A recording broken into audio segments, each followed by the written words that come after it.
وقت کو خالی گزارنے سے بہتر ہے کہ آدمی کی زبان اللہ تعالیٰ کے ذکر سے تر رہے، چلتے پھرتے بھی، اٹھتے بیٹھتے بھی،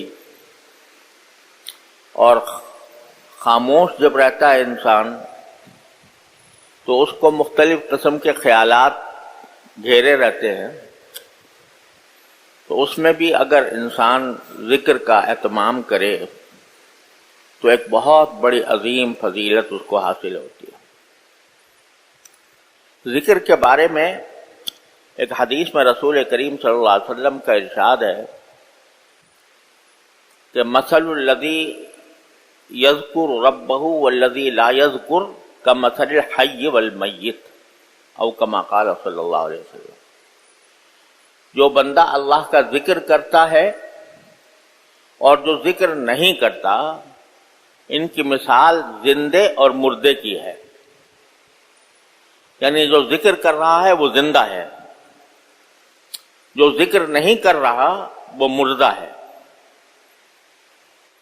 یعنی آخرت کے لحاظ سے مردہ ہے، بظاہر زندہ نظر آ رہا ہے، لیکن چونکہ اللہ تعالیٰ کا ذکر اس کے دل میں نہیں ہے، اس کی زبان پر نہیں ہے، کبھی بھی نہیں آتا، تو ایسا ہے جیسے مردہ۔ یعنی جس طرح مردہ انسان جو ہے جب مر جائے تو اپنے آخرت کے ذخیرے میں کوئی اضافہ نہیں کر سکتا، آخرت کے ذخیرے میں نیکیوں کا، اعمال کا اضافہ کرنا یہ صرف زندگی کی حالت میں ممکن ہے۔ جب مر گیا انسان تو اب وہ اپنی نیکیوں میں کوئی اضافہ نہیں کر سکتا۔ جب تک زندہ ہے اس وقت تک ہر وقت کر سکتا ہے۔ تو جو شخص زندہ ہونے کے باوجود اللہ کا ذکر نہیں کرتا، بالکل نہیں کرتا، تو اس کے معنی یہ ہے کہ اس نے اپنے آپ کو مردہ بنا لیا ہے، کہ جس طرح مردہ اپنی نیکیوں میں اضافہ نہیں کر سکتا، اسی طرح یہ زندہ بھی اپنی نیکیوں میں اضافہ نہیں کر پا رہا۔ تو ایک تو ذکر کا یہ طریقہ ہے کہ جو معروف اذکار ہیں وہ انسان کی زبان پر رہیں۔ دوسرا، ذکر کا ایک اہم حصہ یہ ہے کہ آدمی کثرت سے اللہ تبارک و تعالیٰ کی بارگاہ میں اپنی حاجتیں پیش کر کر اللہ تعالیٰ سے دعا مانگے۔ دعا مانگنا بھی ذکر کا بہت اہم اور بہت فضیلت والا عمل ہے۔ یہ اللہ تبارک و تعالیٰ کا فضل و کرم، اس کا احسان، اس کا انعام ہے کہ ہمیں اس نے دعوت دی ہے کہ تم مجھ سے مانگا کرو، تمہاری جو حاجت بھی ہو وہ مجھ سے مانگا کرو، اور اس مانگنے کو بھی مانگنے کو بھی عبادت قرار دے دیا، ذکر قرار دے دیا۔ ہم مانگ تو رہے ہیں اپنی ذاتی حاجتیں، یا اللہ مجھے رزق دے دیجئے، یا اللہ مجھے اچھی روزی عطا فرما دیجئے، یا اللہ مجھے صحت دے دیجئے، یا اللہ میری معاشی حالت میں ترقی عطا فرما دیجئے۔ یہ سب اپنی دنیاوی حاجتیں مانگ رہے ہیں، لیکن اللہ تبارک و تعالیٰ نے اس مانگنے کو بھی عبادت قرار دے دی۔ ایک حدیث میں رسول کریم صلی اللہ علیہ وسلم کا ارشاد ہے کہ الدعاء مخ العبادہ، کہ دعا جو ہے وہ عبادت کا مغز ہے، عبادت کا مغز ہے۔ یعنی جو آدمی بندہ عبادت کرتا ہے وہ دعا کا مغز حاصل کر رہا ہے۔ اور بعض روایتوں میں الفاظ یہ ہیں الدعاء هو العبادہ، کہ دعا بذات خود عبادت ہے۔ تو اللہ تبارک و تعالیٰ نے اپنے فضل و کرم سے ہم لوگوں کے لیے ذکر کو اور اللہ تعالیٰ سے اپنی حاجتیں مانگنے کو اتنا آسان بھی کر دیا، اور اس کو بذات خود عبادت قرار دے کر اس پر اجر و ثواب عطا فرمائے۔ مثلا ایک شخص ہے، وہ کہتا ہے یا اللہ میری تکلیف ہو رہی ہے فلاں، تو مجھے میری یہ تکلیف دور کر دیجیے۔ اب وہ مانگ تو رہا ہے اپنی ذات کے لیے کہ اس کو آرام ملے، اس کو تکلیف نہ ہو، اس کو کوئی صدمہ لاحق ہے وہ دور ہو جائے، اپنی حاجت مانگ رہا ہے اللہ تعالیٰ سے۔ اللہ تعالیٰ فرماتے ہیں کہ تمہارے اس مانگنے کو میں نے عبادت قرار دے دیا اور اس کے اوپر میں نے تمہیں اجر و ثواب فوراً عطا کر دیا۔ لہذا جتنی دعائیں ہیں وہ سب قبول ہوتی ہیں، اس معنی میں قبول ہوتی ہیں کہ جو ہی بندہ مانگتا ہے اللہ تعالیٰ اس کے لیے ایک نیکی کا اضافہ کر دیتا ہے اور عبادت کا اضافہ کر دیتا ہے کہ میرے بندے نے میری عبادت کی ہے۔ اب جو مانگا ہے وہ اللہ تبارک و تعالیٰ اپنے حکمت اور اپنی مصلحت سے جب چاہیں گے دے دیں گے، اور اگر دیکھیں گے کہ بندے کے لیے یہ مناسب نہیں ہے، یہ بیچارہ فضول مانگ رہا ہے اور اس کو پتہ نہیں ہے کہ اس کا نتیجہ خراب ہوگا، اس واسطے اس کی بجائے اس کو کوئی اچھی چیز دے دیں گے، دوسری اچھی چیز دے دیں گے۔ لیکن دعا مانگتے ہی فوراً بلا تاخیر اس کو عبادت قرار دے دیا۔ الدعاء هو العبادت۔ لہذا حدیث میں رسول کریم صلی اللہ علیہ وسلم فرمایا علیکم عباد اللہ بالدعاء او کما قال صلی اللہ علیہ وسلم، اے اللہ کے بندو دعا خوب مانگا کرو۔ یہ دعا ایک ایسی چیز ہے کہ جتنا انسان اپنی زندگی میں دعا مانگنے کو اپنا شیوا بنائے گا، اپنی عادت بنائے گا، اتنا ہی اللہ تبارک و تعالیٰ کا قرب اس کو حاصل ہو۔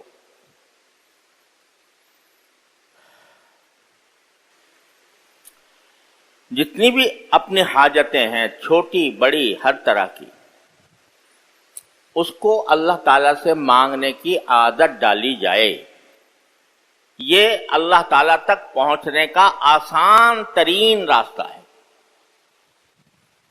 آسان ترین راستہ ہے۔ آپ کو گرمی لگ رہی ہے تو اللہ تبارک و تعالیٰ سے کہیں یا اللہ گرمی لگ رہی ہے، اس گرمی کے لیے اس گرمی کا کچھ مداوع کر دیجیے۔ ایک زبان ہلی تھوڑی سی اور اللہ تعالیٰ سے ایک رابطہ قائم ہو گیا، رشتہ قائم ہو گیا۔ یا اللہ بھوک لگ رہی ہے، اچھا کھانا کھلا دیا، ایک ذرا سی زبان ہلی اور اللہ تعالیٰ کی بارگاہ میں ایک عبادت لکھی گئی۔ اس لیے بزرگوں نے یہ فرمایا ہے کہ بندے کو ہر وقت اپنی کچھ نہ کچھ حاجتیں اللہ تبارک و تعالیٰ سے مانگتے رہنا چاہیے۔ جتنا زیادہ مانگے گا اتنا ہی اللہ تبارک و تعالیٰ کا قرب حاصل ہوگا اور اس کا تعلق حاصل ہوگا۔ دیکھیں آپ نے سنا ہوگا کہ حضرات صوفیاء کرام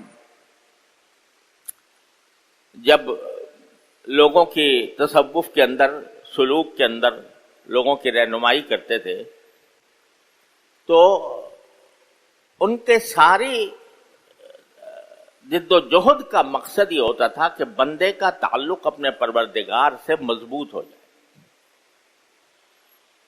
اور اس تعلق کی مضبوطی کے لیے بعض اوقات پچھلے زمانے میں صوفیاء کرام جو ہیں بڑے بڑے مجاہدات کراتے تھے۔ مجاہدات کے معنی ہے کہ مشقتیں اٹھواتے تھے۔ مثلا کوئی شخص کسی شیخ کے پاس گیا اپنی اصلاح کرانے کے لیے، تو شیخ اس کو کہتا تھا بھائی اب ایسا کرو کہ تم یہ ہمارے جو حمام ہے اس کو سلگایا کرو لوگوں کے لیے۔ وہ بیٹھا حمام سلگا رہا ہے۔ مقصد کیا ہوتا تھا کہ انسان کے نفس کو کچلا جائے اور اس کے اندر اخلاص پیدا کیا جائے اور تکبر دور کیا جائے اور عجب دور کیا جائے، تو اس کو اس کام پہ لگا دیا۔ کسی کو لگا دیا کہ بھائی تم جوتے سیدھے کیا کرو مسلیوں کے جو نماز پڑھنے آتے ہیں. بڑے بڑے مجاہدات کرائے جاتے تھے اور اس میں بڑے عجیب و غریب واقعات مشہور ہیں. اس میں مجاہدوں کی کوئی حد و نہایت نہیں تھی جس طریقے کے مجاہدے کیے جاتے تھے.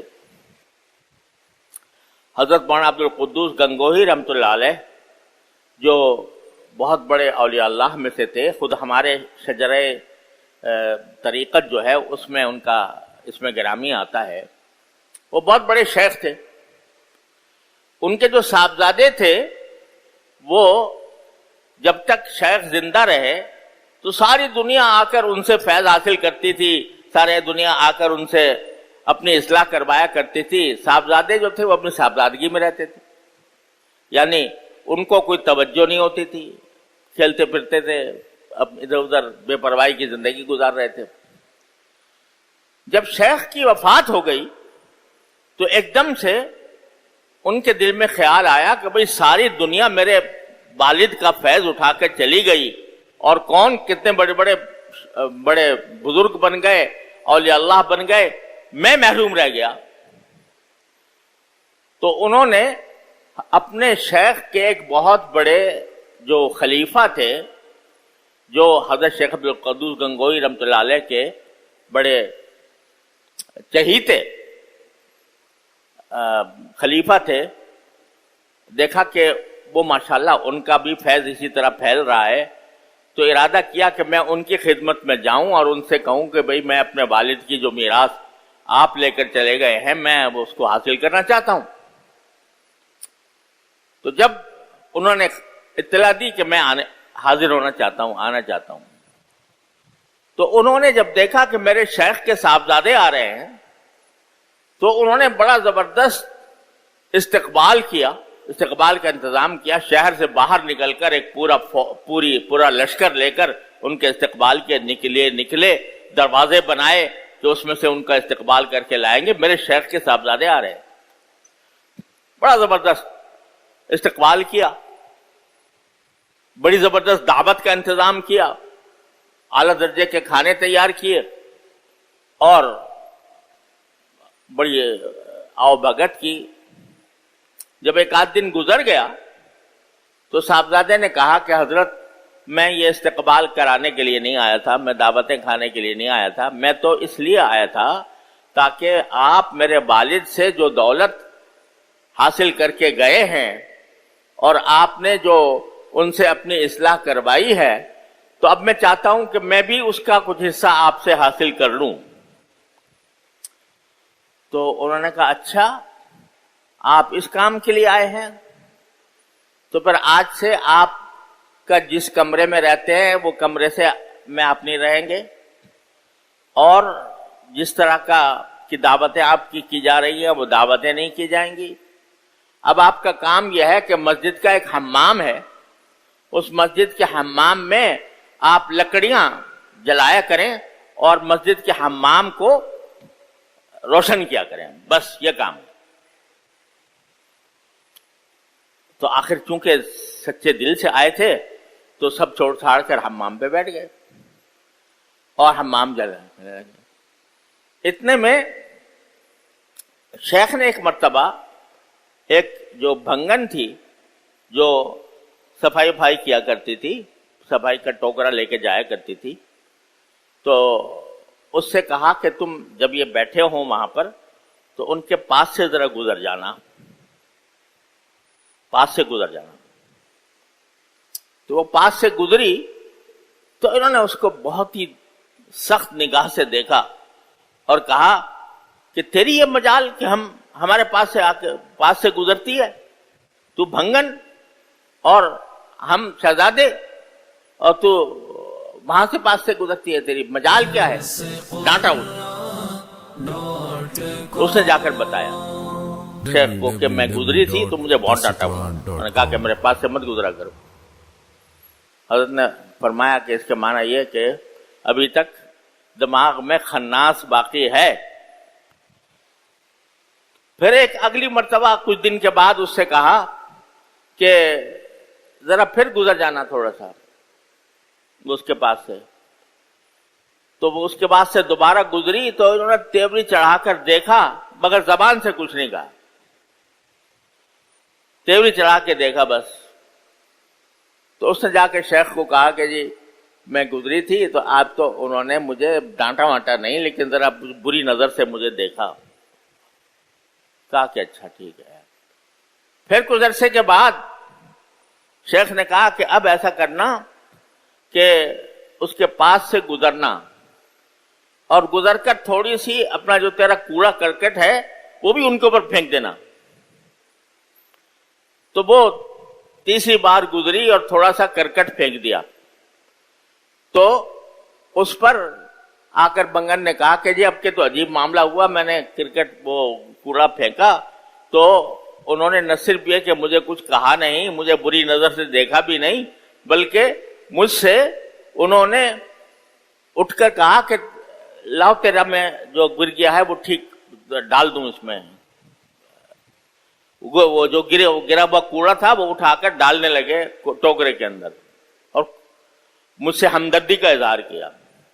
کہا کہ الحمدللہ. شیخ نے کہا الحمدللہ. اب ایک الحمدللہ دماغ سے وہ جو خناس تھا تکبر کا وہ نکل گیا. اس طرح مجاہدات کرائے جاتے تھے بڑے بڑے صوفیاء کرام کے ہم. تو اب اس زمانے کے اندر اگر آدمی کوئی کسی سے یہ کہے کہ بھائی تمہاری اصلاح کے لیے ضروری ہے کہ تم یہاں پر ہماری مسجد کے وضو خانے پہ بیٹھ کے اور اس کی صفائی کیا کرو, تو وہ اسی دن بھاگ جائے گا.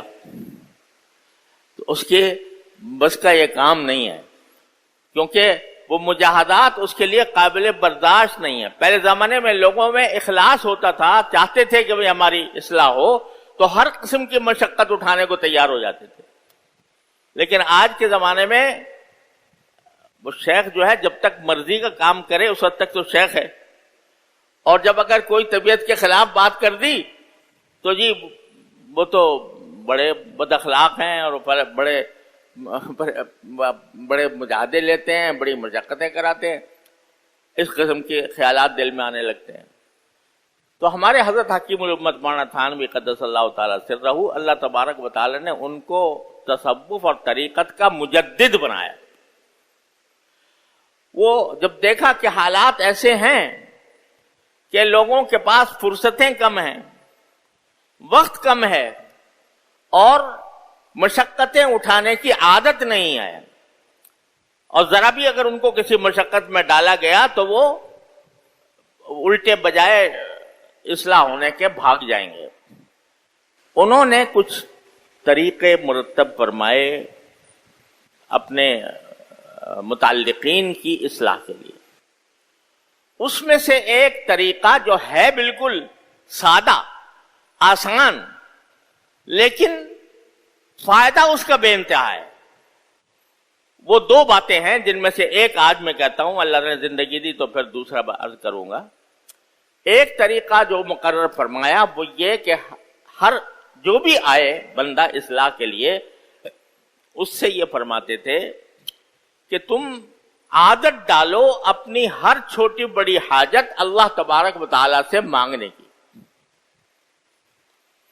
دعا کی کثرت کرو, ہر حاجت اللہ تعالیٰ سے مانگو.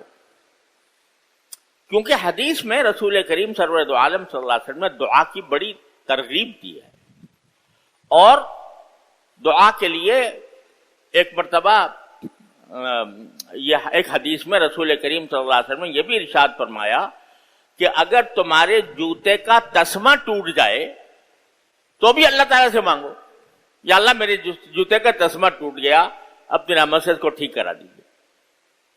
اب دیکھو بظاہر تو یہ عجیب بات معلوم ہوتی ہے کہ جب ایک آدمی کے جوتے کا تسمہ ٹوٹ گیا تو سیدھا سا معاملہ یہ ہے کہ بھائی کسی موچی کے پاس جائے اور اس سے کہے کہ بھائی میرا تسمہ ٹھیک کر دو, وہ تسمہ ٹھیک کر دے گا. لیکن قبل اس کے کہ موچی کے پاس جائے, سرکار دو عالم صلی اللہ علیہ وسلم ارشاد فرماتے ہیں صلی اللہ علیہ وسلم کہ پہلے اللہ سے مانگو, یا اللہ میری جوتے کا تسمہ ٹوٹ گیا ہے، اس کو ٹھیک کرا دیجئے. اللہ تعالیٰ سے بات، اب کتنی معمولی سی بات ہے، لیکن رسول کریم صلی اللہ علیہ وسلم نے تلقین فرمائی کہ اللہ تعالیٰ سے مانگو. کیوں مانگو؟ اس واسطے کہ تم اگر جوتے کا تسمہ ٹھیک کرانے کے لیے موچی کے پاس جاؤ گے تو پتہ نہیں موچی ملے یا نہ ملے، ٹھیک کرنے والا مہیا ہو یا نہ ہو. اور اگر فرض کر بالفرض مہیا ہو بھی گیا، کہیں مل گیا، تو تمہارا کام کرنے پہ راضی ہو یا نہ ہو. وہ کہتا جی میرے پاس بہت کام پڑا ہے، میں نہیں کر سکتا. تو ویسے ہی بیٹھ دھرے رہ جاؤ گے. کام کرے اور غلط کر دے، بجائے سیدھا جوڑنے کے ٹیڑھا جوڑ دے، تو وقت بھی گیا، پیسے بھی گئے، اور مقصد بھی حل نہیں ہوا. تو یہ کوئی بھی کام جب تک اللہ تبارک و تعالیٰ کی مشیت اس کے ساتھ شامل نہ ہو، جب تک اللہ تبارک و تعالیٰ اس کو ٹھیک کرنا نہ چاہیں، اس وقت تک انسان کے بس کا نہیں ہے کہ وہ اس کو ٹھیک کر دے. تو اس واسطے سرکار دو عالم صلی اللہ علیہ وسلم نے یہ تلقین فرمائی کہ پہلا کام یہ کرو کہ دعا کرو اللہ تعالیٰ سے. دعا کے بعد تدبیر کرو. تدبیر، بے شک تدبیر کا ہمیں حکم دیا گیا ہے کہ جب کوئی معاملہ پیش آئے تو اس میں صحیح تدبیر اختیار کرنا یہ بھی ایک مومن کا کام ہے. لیکن تدبیر سے پہلے تقدیر، اللہ جل جلالہ کی تقدیر کو پکارو. یا اللہ اپنی رحمت سے میرا یہ مسئلہ حل کر دیجئے، میرے لیے آسان فرما دیجئے. ہم صبح سے لے کر شام تک جو زندگی گزارتے ہیں اس میں قدم قدم پر ہمیں حاجتیں پیش آتی، قدم قدم پر حاجتیں پیش آتی ہیں. ان تمام حاجتوں کو اللہ تبارک و تعالیٰ سے مانگنے کی عادت ڈالنا یہ ایک بہت بڑا کام ہے، اور اس کے ذریعے اللہ تعالیٰ کے ساتھ قرب اور اللہ تعالیٰ کے ساتھ تعلق مضبوط ہوتا ہے. مثلا آپ گھر سے نکلے کہیں جانا ہے، کوئی سواری چاہیے، تو حاجت پیش آ گئی. کاہے کی حاجت؟ سواری کی حاجت. تو اللہ تعالیٰ سے مانگو، یا اللہ میں نکل تو گیا ہوں، فلاں جگہ جانا ہے، سواری مجھے عطا فرما دیجئے، اچھی سواری مجھے مل جائے. بس کے انتظار میں کھڑے ہو، یا اللہ بس آ جائے، آفت کے ساتھ اس میں جگہ بھی مل جائے. یہ دعا مانگ رہے ہیں. اب بس میں سوار ہو گئے تو حاجت یہ ہے کہ وہ بس ٹھیک ٹھیک چلے اور ٹھیک چل کر تمہیں اپنی منزل تک پہنچائے. تو بس میں سوار ہو کر دعا مانگو، یا اللہ یہ بس چل رہی ہے، یہ ٹھیک ٹھیک چل جائے اور اب مجھے اپنی منزل تک پہنچ جائے. راستے میں ٹریفک مل گیا، بس کھڑی ہو گئی اور آگے جانے کا راستہ نہیں ہے، ٹریفک جام ہے. یا اللہ یہ ٹریفک جام ہو گیا، اس کو اپنے رب سے کھول دیجئے. مانگتے رہو جب تک ٹریفک کھلے، اس وقت تک مانگتے رہو. اپنی منزل تک پہنچنے لگے تو جس مقصد کے لیے جا رہے ہو اس کے لیے دعا کرو، یا اللہ میں اس کام کے لیے آیا ہوں، یہ کام میرا پورا کرا دیجیے. پھر اپنے اگر فرض کرو تجارت کے لیے جا رہے ہو تو اپنی دکان پر بیٹھنا ہے، تو یا اللہ میں دکان پر بیٹھ تو جاؤں گا لیکن مجھے اچھے گاہک بھیج دیجیے اور مجھے تجارت میں نفع عطا فرما دیجیے. اگر کہیں ملازمت پہ جا رہے ہو تو یا اللہ میں جس کام کے لیے جا رہا ہوں مجھے آسانی کے ساتھ اچھے طریقے سے کرنے کی توفیق عطا فرما دیجیے. ایسا نہ ہو کہ میں اپنا وقت بھی خرچ کروں اور محنت بھی خرچ کروں اور کام غلط ہو جائے. تو اس کو مانگتے رہو. واپس گھر آئے تو یا اللہ میں گھر میں داخل ہونے والا ہوں، گھر میں داخل ہونے سے پہلے دعا کر لو کہ یا اللہ میں گھر میں جب داخل ہوں تو سب کو عافیت کے ساتھ پاؤں، اچھی حالت میں پاؤں. ایسا نہ ہو کہ میں گھر میں داخل ہوں تو معلوم ہو کہ صاحب فلاں بیمار پڑا ہے، فلاں بیمار پڑا ہے اور فلاں کو پریشانی لاحق ہو گئی ہے، الیاذ باللہ کہیں آگ لگ گئی ہے، کہیں کوئی اور مسئلہ کھڑا ہو گیا ہے. یا اللہ میں گھر میں داخل ہو رہا ہوں تو مجھے میں اپنے گھر کے حالات اچھے پاؤں، گھر کے حالات کو درست پاؤں، یہ داخل کر. چنانچہ حدیث میں ہے بھی، یہ دعا تلقین فرمائی گئی ہے کہ جب آدمی اپنے گھر میں داخل ہو رہا ہو تو یہ دعا کرے کہ اللہم انی اسألک خیر المولج و خیر المخرج، بسم اللہ ولجنا و بسمہ خرجنا، مع اللہ ربنا توکلنا. جب آدمی داخل ہو رہا ہو تو یہ دعا پڑھنے کی تلقین ہے رسول کریم صلی اللہ علیہ وسلم کی طرف سے کہ جب داخل ہو تو یا اللہ میں داخلہ بھی میرا اچھا ہو اور خارجہ بھی اچھا ہو، میرا گھر میں داخل ہونا بھی اچھا ہو، گھر سے باہر نکلنا بھی اچھا ہو. خیر المولج و خیر المخرج، اللہ ہی کے نام سے ہم داخل ہوتے ہیں اور اللہ کے نام سے ہم نکلتے ہیں اور اپنے پروردگار پر توکل کرتے ہیں. یہ تلقین بنائے. غرض یہ کہ صبح سے لے کر شام تک کی زندگی میں کوئی انسان ایسا نہیں ہے جس کو ہر قدم پر کچھ حاجتیں درپیش نہ ہوں. وہ حاجتیں بجائے دل میں رکھنے کے اللہ تعالیٰ کے سامنے کہہ دو، یا اللہ یہ حاجت ہے اپنے نام سے دور فرما دیجیے، اس کو پورا کرا دیجیے. یہ کثرت دعا کہ ہر وقت زبان پر کوئی نہ کوئی دعا ہو، مانگنا ہو. یہ کہاں کرو گے؟ وہ حمام کہاں جھوکو گے بیٹھ کے، اور کہاں جا کر مسجد کے وضو خانے میں بیٹھے رہو گے، وہیں پر زندگی گزارو گے. لیکن یہ کام نسبت بہت زیادہ آسان ہے، لیکن چونکہ آسان ہے اس واسطے بے توجہی ہے. آسان ہونے کی وجہ سے تو آسان ہونے کی وجہ سے دشوار ہو گیا. یعنی اتنا آسان ہے کہ اس کو اب اس کے اوپر توجہ کرنے، اس کی طرف توجہ رکھنے کا داعیہ نہیں پیدا ہوتا. وہ غالب نے کہا ہے کہ ملنا اگر تیرا نہیں آسان تو سہل ہے، دشوار تو یہی ہے کہ دشوار بھی نہیں. غالب کہتا ہے ملنا اگر تیرا ملنا اگر تیرا نہیں آسان تو سہل ہے.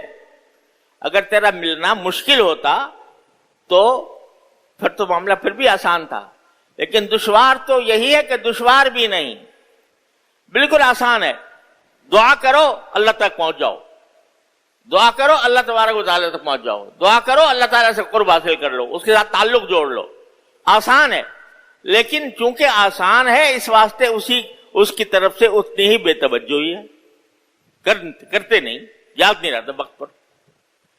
یہ یاد رکھنے کا جو بات ہے یہ مشق سے حاصل، مشق سے، کہ ایک مرتبہ پہلے دن میں یہ عزم کر لیا جائے کہ میں اپنی ہر چھوٹی بڑی حاجت اللہ تعالیٰ سے مانگوں گا. لیکن عزم کرنے کے بعد اس پر بتکلف کچھ مرتبہ عمل کرو، پھر ذہن سے نکل گیا، بھول گئے، پھر یاد کر کے دوبارہ شروع کر دو، پھر یاد کر کے دوبارہ شروع کر دو، پھر یاد کر کے دوبارہ شروع کر دو. یہ مشق ہے، اور اس مشق کے نتیجے میں پھر انشاءاللہ یہ عادت ثانیہ بن جائے گی. عادت ثانیہ بن جائے گی کہ آدمی اپنی ہر حاجت کو پیش کر رہا ہوگا اللہ تبارک و تعالیٰ کی طرف، تو یہ انسان کے لیے پھر آسان ہو جائے گا. لیکن فکر کی بات ہے اصل میں، اگر ساری باتیں جو ہوتی ہے وہ فکر اور توجہ سے، جس بات کی انسان کو فکر ہوتی ہے اور جس کی اہمیت ہوتی ہے اس کو وہ کسی نہ کسی طرح کر ہی لیتا ہے.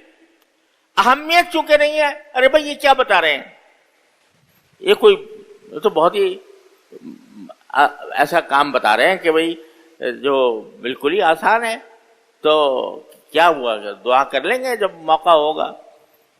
لیکن اس بے توجہی کے نتیجے میں محروم رہ جاتے. عادت ڈالو، منگتے بن جاؤ اللہ تبارک و تعالیٰ کی بارگاہ میں کہ میں ہر وقت مانگتا رہوں گا کچھ نہ کچھ اللہ تعالیٰ سے. عادت ڈالنے سے ہوگا، مشق کرنے سے ہوگا. محض زبانی میں نے کہہ دیا آپ نے سن لیا اس سے نہیں ہوگا، بلکہ عادت ڈالنے سے ہوگا. کیونکہ آسان تدبیر ہے تو توجہ نہیں ہوتی. اللہ تعالیٰ اپنی رحمت سے ہمیں توجہ کی توفیق عطا فرمائے. تو پھر دیکھو کہ ہر آن یہ بات ہوگی. آج کل ایک بات ہم بکثرت ہمارے سامنے آتی ہے کہ جو ملک کے حالات چل رہے ہیں، ملک کے جو حالات چل رہے ہیں سیاسی اعتبار سے، معاشی اعتبار سے، خبریں پڑھتے ہیں ہم اخبارات میں، اور اس میں دیکھ کر پریشانی بھی ہوتی ہے کہ بھئی پتہ نہیں ملک کیسے حالات سے گزر رہا ہے، پتہ نہیں ملک کا کیا بنے گا، کہاں پہنچے گا، کیا ہوگا. اس پر بیٹھ کے تبصرے بھی کرتے ہیں. مجلس آرائی ہو رہی، اس میں تبصرے ہو رہے ہیں، فلاں نے ٹھیک کیا، فلاں نے غلط کیا، کوئی فلاں کا حامی ہے، کوئی دوسرے فلاں کا حامی ہے، اور وہ آپس میں لڑائی جھگڑے بھی کرتے ہیں. ارے بھائی یہ ساری باتیں کیا فائدہ ہے؟ فائدہ اگر ہے تو کیسے ہے؟ سب مل کے دعا مانگو اللہ تعالیٰ سے، یا اللہ ہم اس مشکل میں گر گئے ہیں، یہ پریشانی لائق ہو گئی ہے، سیلاب ہم پر مسلط ہے، اور سیاسی لڑائیاں ہم پر مسلط ہیں، اور ہمارے معیشت ہماری گر رہی ہے، اور ہم دنیا کے اندر اپنی عزت کھو رہے ہیں. یا اللہ آپ ہی کرنے والے ہیں، اپنے فضل و کرم سے ہمارے سے ان حالات کو درست فرما دیجیے. ہم نہیں جانتے کس طرح درست ہوں گے، ہم نہیں جانتے کہ اس کا مداوع کیا ہے، لیکن آپ قادر مطلق بھی ہیں، آپ رحیم و کریم بھی ہیں، آپ ہر چیز پر قادر بھی ہیں. اے اللہ اپنے فضل و کرم سے ان حالات کو درست فرما دیجیے. کیا جاتا ہے اس میں؟